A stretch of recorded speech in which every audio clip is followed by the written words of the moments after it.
पावनी सर्वलोकानां सर्वपापोघनाशनी।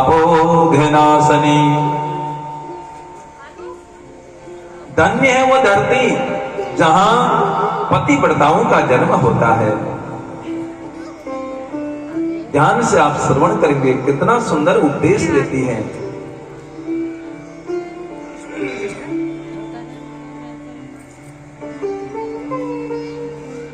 कितना सुंदर उपदेश यह महात्मा की पत्नियां जो हैं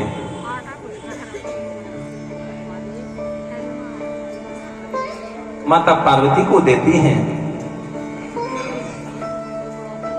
निवेदन किया जाता है कि पापी गंगा में स्नान करते हैं, गंगा पावन हो जाती है। भागीरथ गंगा को लेकर के आ रहे थे। गंगा ने कहा कि पापी स्नान करेंगे तो मैं अपवित्र हो जाऊंगी। तो भागीरथ ने जो है वचन दिया, पतिव्रता नारी तेरे अंदर आकर के स्नान करेगी तो फिर तू पवित्र हो जाएगी।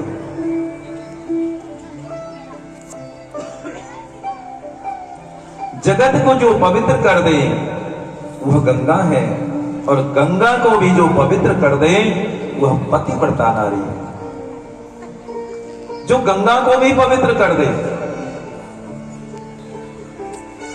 तो समस्त सप्त ऋषियों की पत्नियों ने जो है इनको उपदेश किया। समस्त पापों को समाप्त करने वाली पतिव्रता नारी है। धन्य है वो माता पिता जिनके घर में ऐसी बेटियां जन्म लेती हैं। वह घर धन्य है जिनके घर में ऐसी गृहिणी जो है बहू बन करके आती है। वह घर धन्य हो जाता है।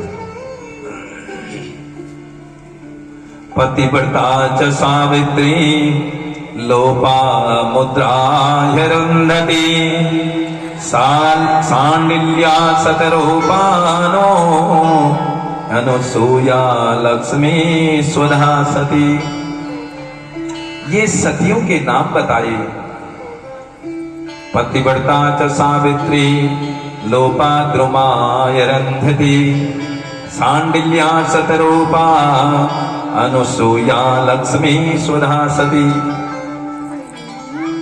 सावित्री लोमा मुद्रा अरुंधति सांडिल्या सतरूपा लक्ष्मी स्वाहा और सती। हम सबको जो है इनका अनुकरण करना चाहिए। लिखा है पति को और अन्य सबको भोजन कराने के बाद ही भोजन करें। देखिए, जो बात आप यहां पर श्रवण कर रहे हैं, ये सातों ऋषियों की पत्नियां जो हैं माता पार्वती के माध्यम से सारे संसार को यह उपदेश देना चाहते हैं। माता पार्वती को क्या जरूरत है यह उपदेश की? वो तो साक्षात भगवती हैं, लेकिन उनको माध्यम बनाया। माध्यम तो कोई ना कोई होता है, बिना माध्यम के कोई भी कार्य नहीं होता। इसलिए आज इन सात ऋषियों की पत्नियों ने जो है माता पार्वती को माध्यम बना करके संसार को यह उपदेश दे रहे हैं। और लिखा है कि पति को और अन्य सबको भोजन कराने के बाद ही भोजन करें। और वहां जो नारी ऐसा करती है वहां साक्षात अन्नपूर्णा का वास होता है। घर में जो भी हो सभी को पहले भोजन कराएं और फिर अंत में भोजन करें।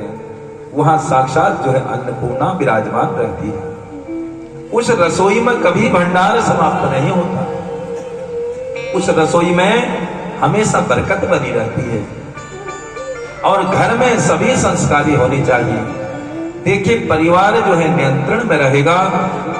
जिन घरों में नियंत्रण रहता है वह घर, वह परिवार कभी बर्बाद नहीं होते।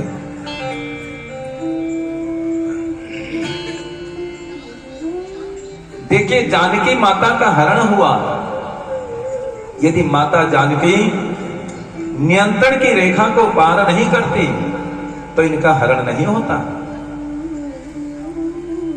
उन्होंने वो रेखा पार करी, नियंत्रण रेखा, तो इनका हरण हो गया। तो आज हम नियंत्रण की रेखा को लांघ चुके हैं। हमें पता ही नहीं लगता कि किसकी बेटी है, पता ही नहीं लगता किसकी बहू है। सब संस्कार सब लुप्त हो गए। फिर हम परेशान होते हैं। जिस पति से पत्नी परेशान है और जिस पत्नी से पति परेशान है, धिक्कार है उस जीवन के लिए। अपने जीवन में ऐसा कुछ कीजिए, घर घर नहीं घर स्वर्ग बन जाए।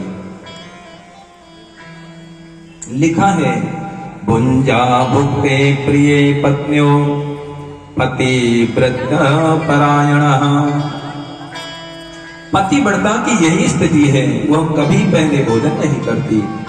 भोजन करने से पहले देखती है कि दरवाजे पर कोई संत महापुरुष तो नहीं आया, कोई भिखारी तो चल कर के नहीं आया, कोई गाय, कोई संत, कोई महापुरुष द्वार पर आया तो नहीं।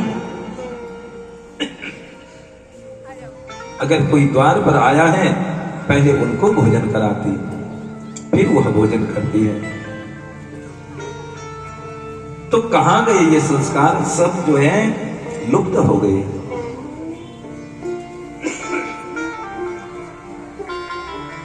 आहूता ग्रहा कल्याणी त्यक्त्वा गच्छेदन्तिकं सत्वरं सांजलिं प्रीत्या सुपर्णं न बदेरिति। लिखा है कि जब पति घर पर आए तो पत्नी को जो है, चाहे वो हजार कार्यों में व्यस्त हो, तो उसको उसका सम्मान करना चाहिए। उसको काम को छोड़ करके उनके सम्मुख आना चाहिए, द्वार पर आना चाहिए।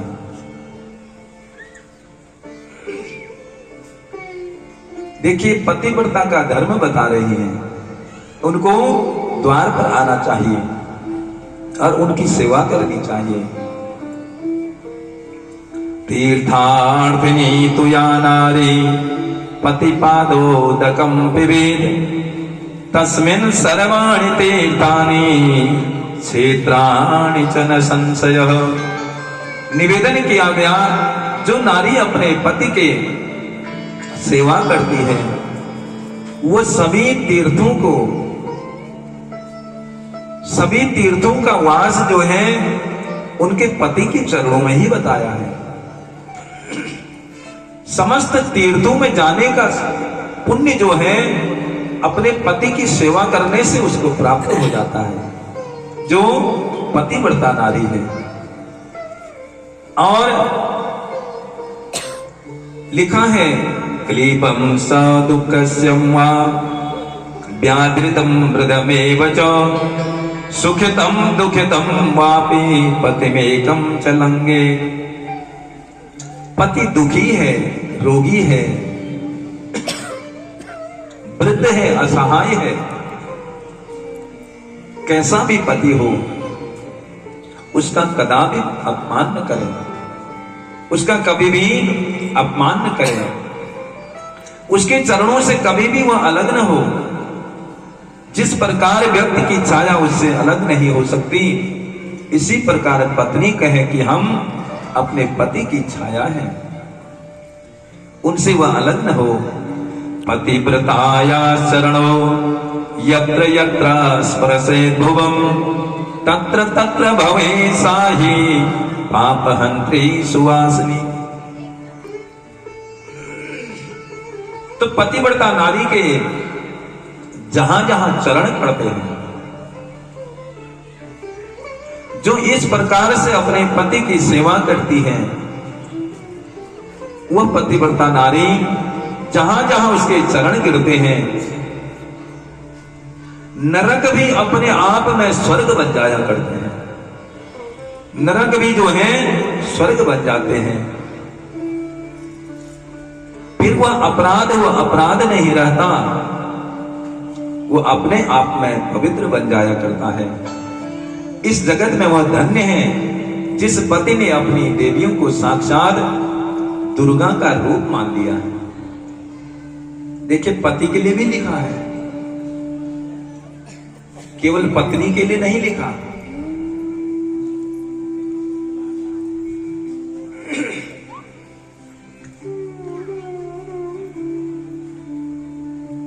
तो लोग कहने लगे, क्या पत्नी दुर्गा का रूप हो सकती है?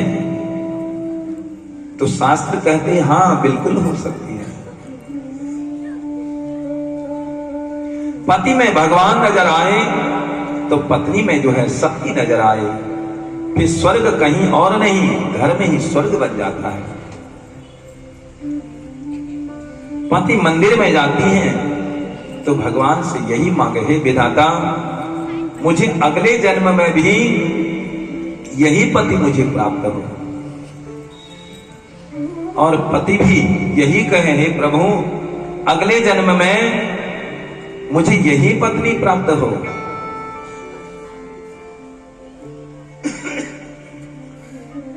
लेकिन ऐसा होता नहीं। आजकल के समय में तो बस पीपल पानी का इंतजार किया जाता है। पीपल पानी हो गया तो शादी.com में ढूंढते हैं, फिर कहां पति मिले कहां पत्नी मिले।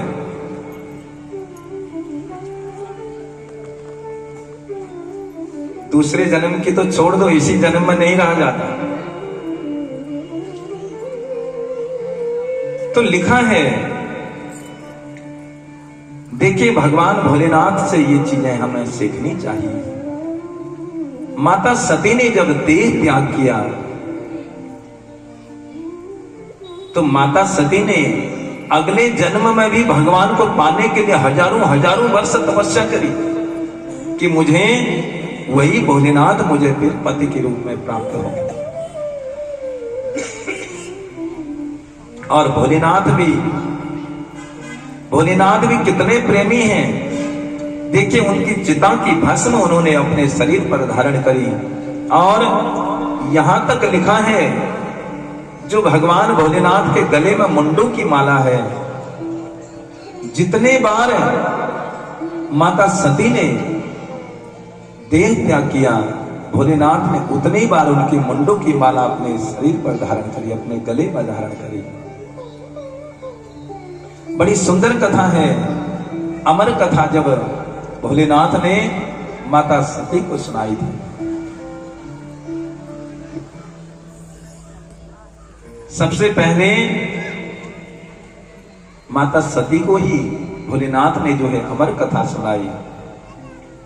तो नारद जी ने एक दिन कह दिया माता सती से, कहा कि आप तो भोलेनाथ से इतना प्रेम करते हैं, भोलेनाथ तो आपको इतना प्रेम नहीं करते।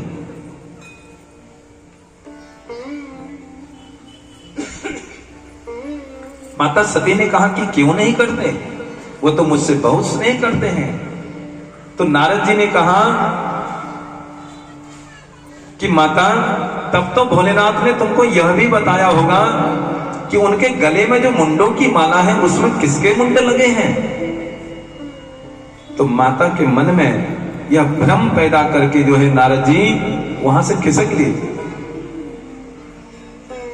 अब माता सती के मन में भ्रम हो गया कि ये तो सारी बात मुझे बताते थे, लेकिन ये बात तो उन्होंने आज तक मुझे नहीं बताई कि उनके गले में जो मुंडों की माला है उसमें किसके मुंडे लगे हैं।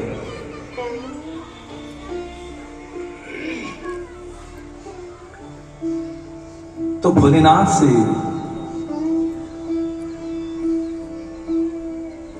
कहने लगी, तुमने इतनी बड़ी बात मुझसे छुपाई, तुमने आज तक मुझे यह नहीं बताया कि आपके जो गले में यह मुंडों की माला है इसमें किसके मुंडे लगे हैं।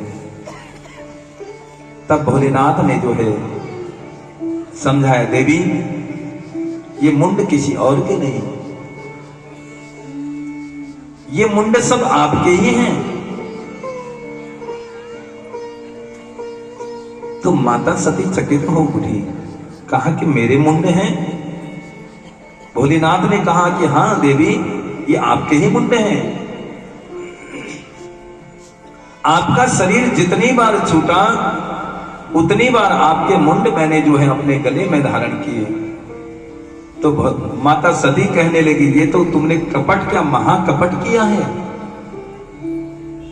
कि मैं इतनी बार मरती रही और आप आज तक जो है अमरनाथ बने बैठे हैं, आपकी कभी मृत्यु नहीं हुई। तो आपने ऐसा कौन सा अमृत पान किया है जिससे आप अमरनाथ बने बैठे हैं?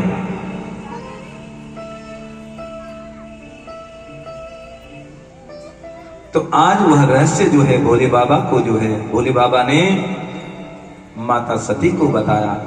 कहा कि हमने अमर कथा का पान किया है, उस कथा से आप अभी वंचित हैं। तो माता सती कहने लगी, मुझे आज ही वह अमर कथा सुनाइए और इसी वक्त मुझे यही वह अमर कथा सुननी है। तब जाकर के भगवान भोलेनाथ ने वह अमर कथा जो है माता सती को सुनाई। तो भगवान भोलेनाथ जैसा प्रेमी और कोई हो सकता है क्या? तो ये कथाओं से हमें यही सीखने को मिलता है। तो यही जो है ये सप्त ऋषि की पत्नियां जो हैं माता पार्वती को समझा रही हैं, सुना रही हैं कि ऐसा जीवन हो, हम अगले जन्म में भी जो है हम यही चाहें कि हमें यही पति अगले जन्म में भी हमें प्राप्त हो।